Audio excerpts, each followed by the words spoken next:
tidak ada prestasi tanpa kerja keras, tidak ada piala tanpa mental juara.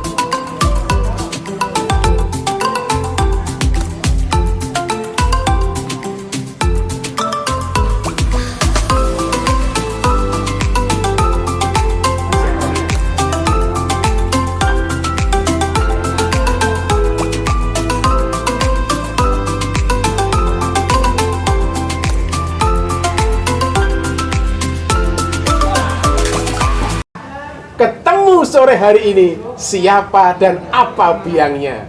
Kemarin, masyarakat Yogyakarta banyak yang bertanya, bagaimana Yogyakarta menyiapkan calon-calon juara ke depan. Nah, hari ini saya berkunjung di Asrama PPLP, Daerah Istimewa Yogyakarta di Sorowajan. Tepatnya di samping kiri saya kebetulan sudah ditemani oleh seorang penggiat olahraga yang sampai hari ini masih aktif di Yogyakarta. Sugeng sonten Pak Edi Wahyudi. Sugeng sonten. Wah, ini rada kena flu. Pita ke sana. Sugeng sonten Mas Edi. Sehat-sehat Pak. Alhamdulillah sehat. Dan di samping kiri saya sebelahnya adalah Mas Danang Agus Yuniarto sebagai pengampu dari Asrama PPLP Daerah Istimewa Yogyakarta. Disinilah calon para juara itu digembleng, dididik, diorganisir secara sistematis sehingga di kemudian hari insya Allah Yogyakarta ke depan akan memanen puluhan, ratusan juara baru.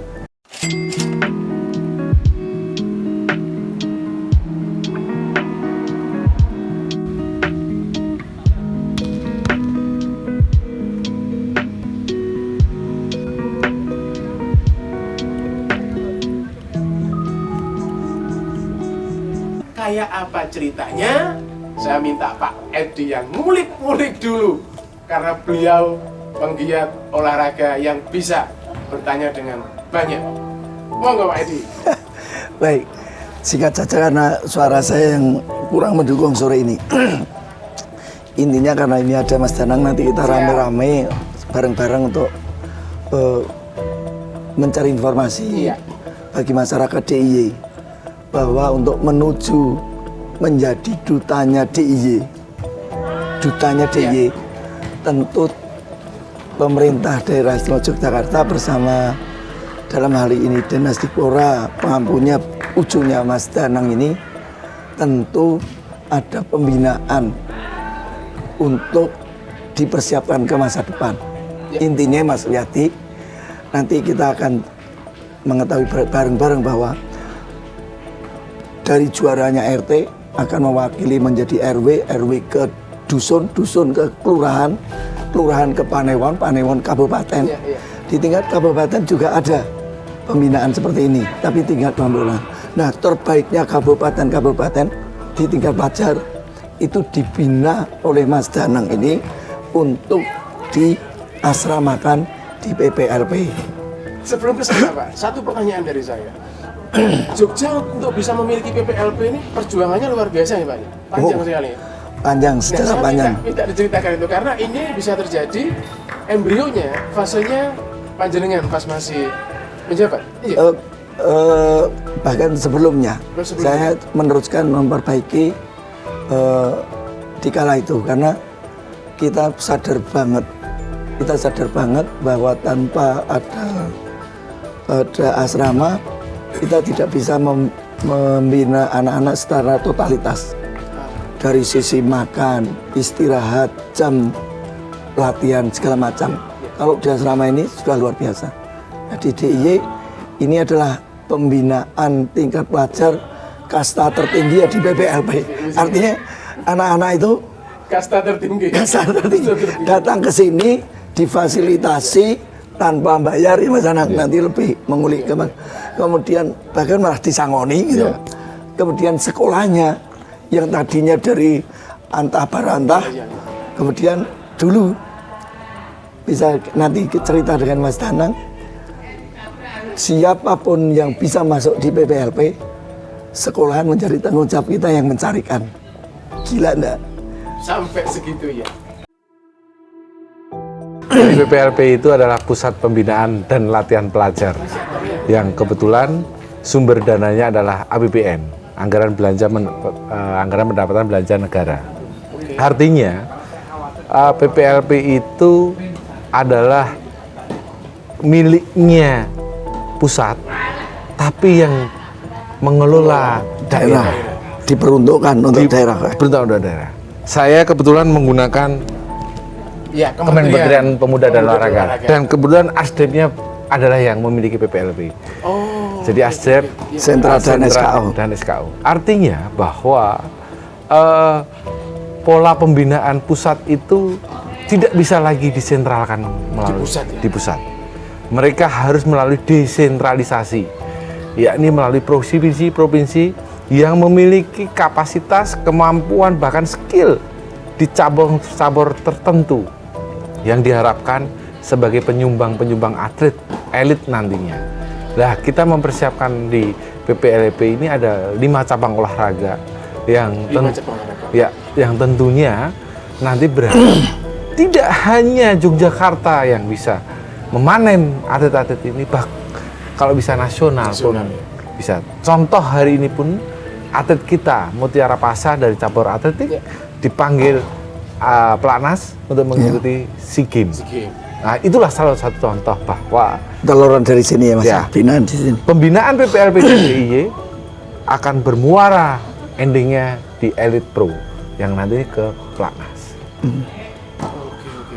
Jadi bagi warga Yogyakarta yang putra putrinya memiliki kemampuan ini, ada kesempatan masuk Mas ya? Ya, pasti setiap warga daerah istimewa Yogyakarta bisa bersekolah, dan kadang sampai kita wadai dengan asrama yang begitu megahnya. Karena saat ini asrama ini sudah dihibahkan ke pemerintah daerah. Artinya sudah terfasilitasi oleh kami di Balai Pemuda dan Olahraga. So, siapa yang mau berjuang, itu yang bisa masuk ke sini. Berarti ini kolaborasi Mas ya? Kolaborasi. Artinya anggarannya awalnya PPLP itu dari APBN, APBD juga sudah kontribusi. Wah, keren. Mana ini Mas? Sinerginya kuat. Apa yang diperlukan tertangani. Mas, Jogja bisa diceritakan 5 cabur itu apa saja?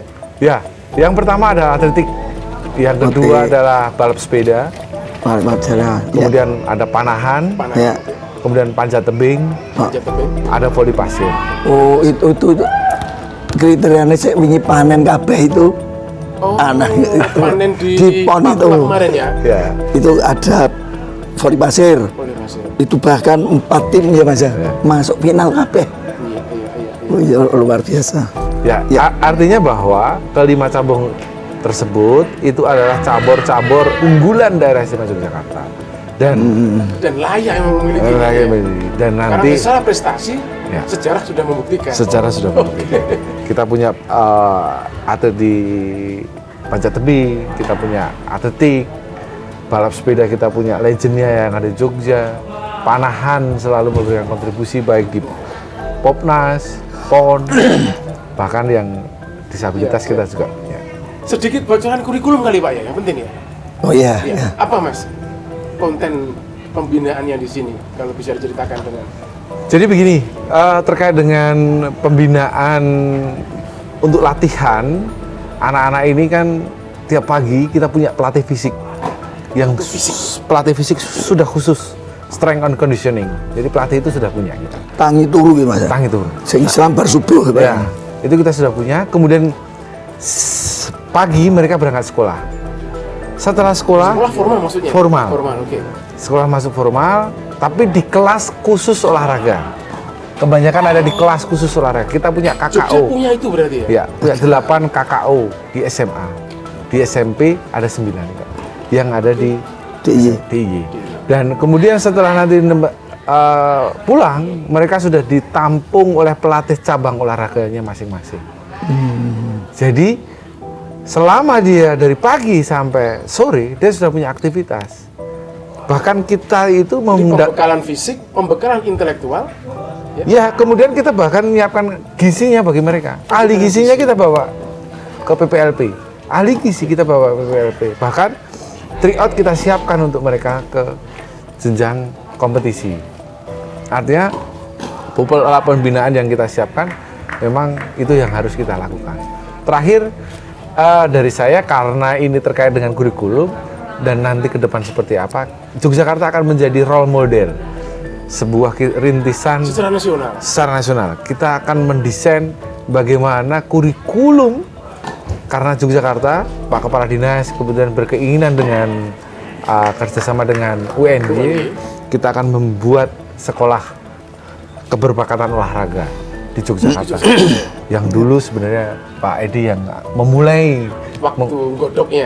Godoknya. Kemudian agak sedikit ada bargaining position, kita coba masuk di tahun 2022 ini bagaimana menghidupkan SKO yang dulu sempat tenggelam, kita munculkan kembali dengan role model kurikulum yang berbeda.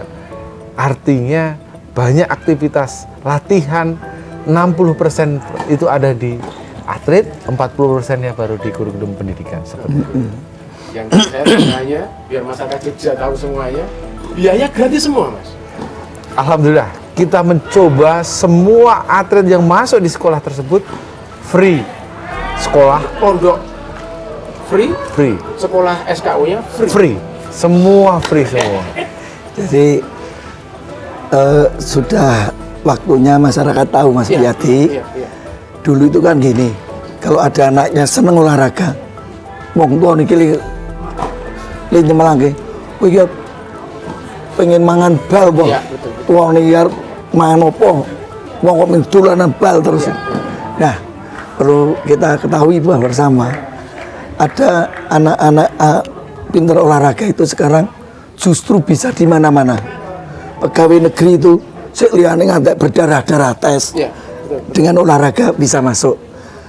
Perguruan tinggi negeri itu kalau yang IP-nya rendah, tidak jelas gitu, itu sampai berdarah. Tapi atlet prestasi di sana penghargaannya besar sekali. Jadi sudah mengalami perubahan fase itu ya. Luar biasa. Sehingga ya itu yang perlu, bahkan Pak Menteri kemarin kunjungan di PPLP ini, Pak Menteri Pemuda dan Olahraga mengatakan bahwa sudah saatnya kalian itu menghargai diri kalian sendiri.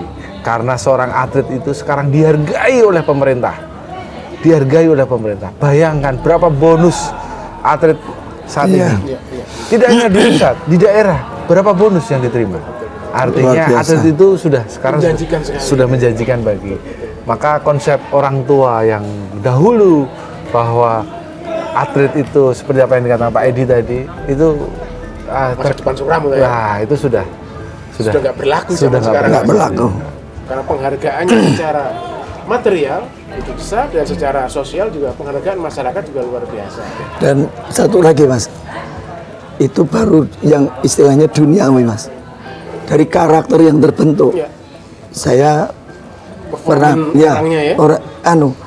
karakter yang terbentuk di jiwanya anak-anak atlet itu akan terbawa menjadi di dalam kehidupannya. Nek wong mbut gawe sregep tanpa mengenal lelah dan tidak berhenti sebelum selesai pekerjaan. Bukan berhenti karena jamnya selesai. Betul ya. Pegawai negeri jam 4 selesai. Suksesnya mental prestasinya tinggi. Tinggi. Tapi kalau atlet baru nggarap jam 4 belum selesai, tinggal sedikit, bablaske karena targetnya selesai pekerjaan. Itu hanya atlet. Tapi kalau yang didian lain, reng, rampung, wes pekerjaan belum rampung tapi waktu sudah selesai. Itu bedanya. Nah, kalau untuk syarat bisa diceritakan? Ya, jadi untuk masuk di asrama tentunya itu memiliki beberapa syarat yang harus dipenuhi para atlet. Paling adalah atlet tersebut memiliki piagam penghargaan, kejuaraan yang diikuti sebelum masuk di sini. Yang kedua adalah tes yang dilakukan oleh kami di Balai Pemuda dan Olahraga, tes berupa tes fisik, kemudian teknik nanti bersama dengan pelatih cabang olahraga. Dan terus terang, kami sudah memetakan beberapa cabang olahraga, bahkan beberapa atlet dari informasi para pelatih, atlet-atlet mana saja yang nanti berpotensi. Dan step berikutnya akan dimasukkan ke PLP siapa dia. Tapi bagi masyarakat silahkan untuk masuk. Bahkan tahun ini di 2022 kita menyiapkan atlet untuk kejuaraan Pekan Olahraga Wilayah. Dulu namanya Pekan Olahraga Pelajar Wilayah. Sekarang namanya Prapopnas, Pekan Olahraga Pelajar Nasional. Sekarang namanya itu di Kalimantan Selatan. Kita berjuang bagaimana medali itu bisa masuk ke Yogyakarta dan lolos ke semuanya ke Popnas di 2023. Siap. Kalau kuota, Mas, berapa daya tampung PPLBD?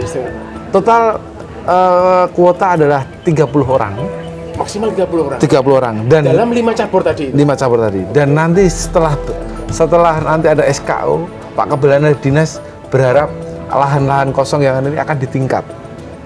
Kemudian saat itu kuota bisa bertambah. Kuota bertambah dan ini ruang ini akan dinaikkan.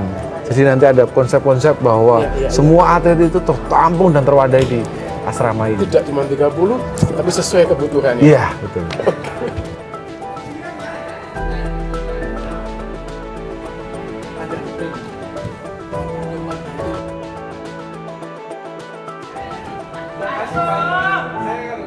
Yang pasti apapun cabang olahraganya, kalau anak sudah senang di olahraga, tolong untuk didorong. Karena pemerintah sangat luar biasa memberikan penghargaan. Demikian juga sekarang masyarakat luas juga memberikan penghargaan yang luar biasa. Dan terima kasih, asrama ini masih termanfaatkan dengan baik. Keren, Pak. Selamat untuk Pak Janang. Ayo Mas Janang, warga Jogja biar berbondong-bondong menggunakan fasilitas ini.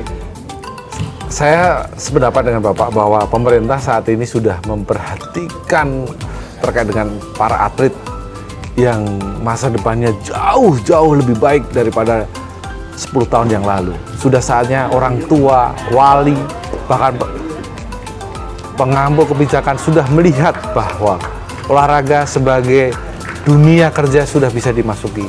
Dan inilah jenjang untuk para atlet bisa masuk ke pekerjaan, bahkan ke perusahaan-perusahaan yang nanti masa depan Anda sudah siap hadapi. Sebagai penutup, sepakat dengan Mas Janang untuk sang juara zero toleransi, anti malas, kuat fisik, mental menjadi juara. Zero toleransi. Terima kasih sudah menonton video ini. Ketemu di konten-konten berikutnya.